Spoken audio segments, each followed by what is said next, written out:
Welcome friends, in this video we're going to begin creating our simple database entry system. So we're going to have a web page at the end. You'll be able to enter values and save them to a database. And we'll style the interface using CSS. We'll also add Ajax. And we'll also add jQuery. And little bits like that to make it a little more interactive and interesting and better looking, okay? So where do you begin when you have a project like this? You can begin, for example, by designing the interface if that is what you like to do. The interface is the visible part of the program.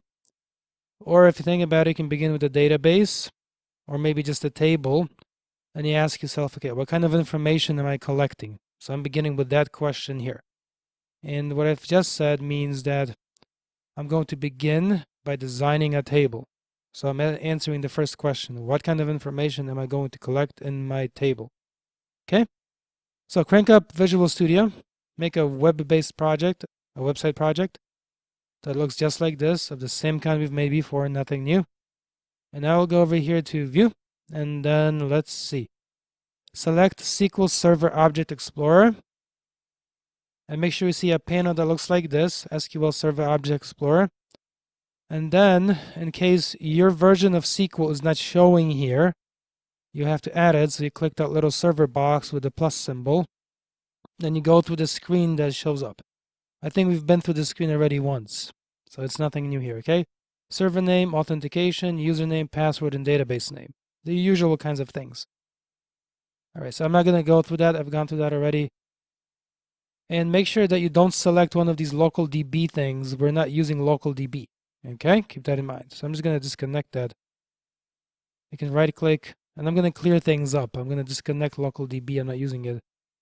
Okay, so make sure you have only SQL Express. That's it, that version. All right, so now expand that node, go to the databases, and I'm going to use my DBase for this case. I'm going to build everything from scratch.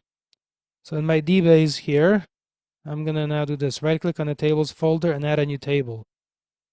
So I am beginning by thinking about the kind of information that I want to collect. And based on that, I will design my table. Basic stage. So notice by default it says create table DBO and then dot and then the table. So DBO is basically short for database owner, person who owns the database, that's all. And instead of table, I'm going to say, for example, person table. So I'm going to be collecting information about people, okay? And notice that by default, you get an ID, integer, not null, primary key. So basic information is applied to this ID column. Data type, you must enter the values, not null, primary key. And lastly, I want this value here to be automatically, okay, populated and then updated as we add new records. So I would say identity and then 1, 1. And then separate that with a comma. And now you ask yourself, well, what kind of information can you collect about people? Obviously a great variety. The obvious thing that stands out, of course, is the name. And keep in mind that in a more professional application, you very likely want to separate the name into the first name and the last name. You want individual, discrete, atomic pieces of information that you can manipulate individually. All right, so in other words, it's much easier to put a first name and a last name together than it is to try to separate the first name and the last name that are in some kind of entangled mess. So I'm going to say at name, and then I will say the following in varchar. And I'm using that because I want to, for example, be able to store characters, for example, like some kind of E with some kind of mark above it, or characters from another language, and so on, okay? I'm going to make this 100. I think that's reasonable. So remember, varchar, flexible data type, 100. It's pretty wide. I think that should accommodate most names. And then imagine that must be entered for every single entry. So I'm going to put not null like that. You've got to have it, okay?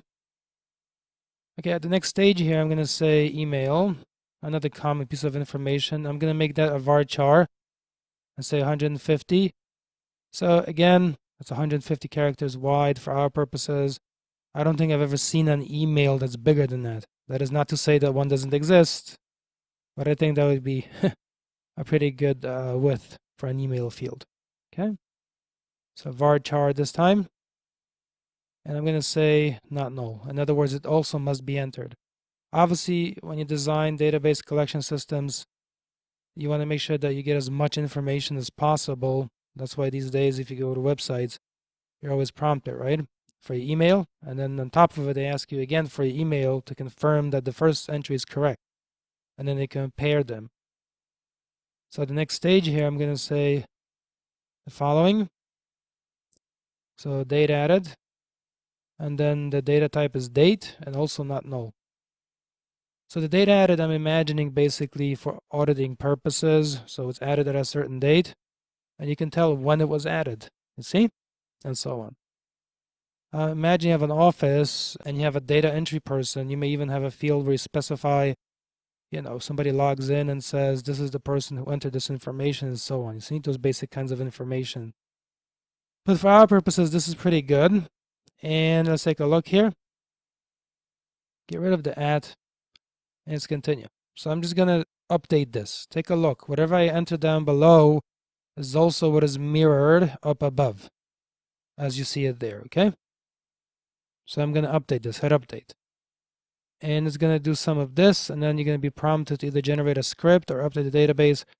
If you click on generate script, look at all of this that it's going to generate. See that? Just to make a table. Obviously, that's too much for our purposes. We don't need this. So let me close that for a second and click on update again. And then just click on update database. That's it. The simple way. So now we have a table. The design of the table reflects some consideration that we have made about the kind of information that we are collecting. Obviously, this could be highly refined and so on. And notice that the ID field gets a little wrench next to it, a little key, to indicate it's the primary key. And also in this little panel on the right side, it says keys and then unnamed. And then it says primary key clustered :ID. Remember, clustered means that the data is sorted according to the primary key, essentially. Okay, only one physical sort of data is possible per table, obviously. You can't have the same data physically sorted into different ways. That's some kind of weird thing that wouldn't happen. Okay, I hope you've got that. So now I'm going to close this stage. We've designed our table. Just click X and close that. On the left side, right-click on tables and just refresh the view and make sure that you have that table showing, so that indicates that it's been saved. So scroll down a little bit and make sure you have person table in the Object Explorer on the left side. Expand that node and expand the columns node. And here are mine. The ID, the name, the email, and the date added. And not null for all of these. All of them must be entered. Okay, I'm going to collapse this. And the next stage in this process now is to add a basic stored procedure that will operate when we enter the values. Now, close the person table node and then scroll up a little and make sure that, close the tables here and go inside my DBase, go into programmability, and then right-click on stored procedures, and we're going to add a new stored procedure here. So make sure you're inside the MyDBase database, inside the programmability folder, and then inside stored procedures, and not sequence.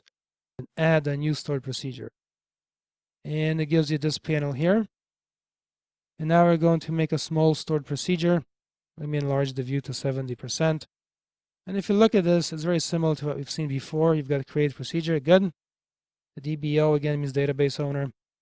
I'm going to rename this. So I'm going to say, for example, insert proc. So this is the insert procedure, the procedure that runs when we enter new information into the table. At the next stage, we are going to make the parameters. So remember, the parameters, for our purposes, correspond basically to the database table field names, except the ID, because remember, the ID is the primary key and its identity. We don't have to worry about it. The database table generates those values automatically. We don't have to enter them, and that's good. That's it. So I'm going to say at, and then I will say this at the next stage here. Name, and then nvarchar. I'm going to make this the same size as the other one, so I'm going to make this 100, like that, and put a comma.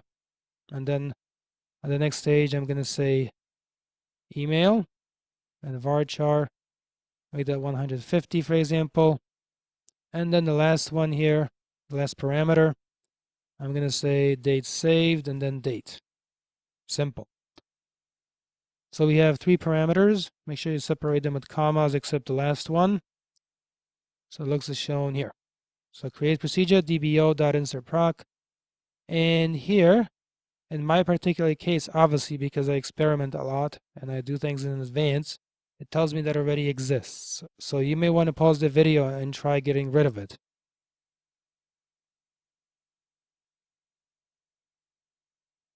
Okay, so I hope that even if you didn't type it, at least you said drop procedure, correct? At least you should be able to say that. So I would say up above, drop procedure like that, and then insert proc. And at the next stage, of course, you get a big red underline and it says must be the only statement in the batch. So we know how to fix that. Batches are separated with go. Okay, so let me just take that and drop everything. So when you run a bit of code here, this is what you do. You highlight it, you right click, and then you go to execute, which is Control plus Shift plus E as a key combination. And execute that. And now the procedure has been dropped. And if you want to comment out some code in this window, you highlight it and look across the top where it says comment out the selected lines. You can hit that. And then it will comment that out for you, see? That's it. All right, at the next stage here, what are we going to do? Well, let's ask ourselves some basic questions. First of all, we don't need any return. I'm going to type this. Take a look.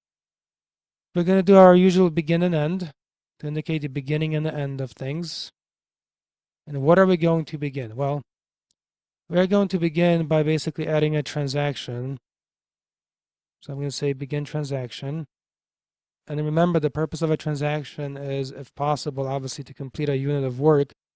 But if not, then we can abandon it and restore the database to a consistent state before some kind of half-attempted and perhaps failed attempt took place. Okay? So begin transaction. And I'm going to say within the begin transaction, or right after it, I will say this next. Begin try, and then try. So within the try, I will try to execute some code. Why do I have this begin try? Because think about it.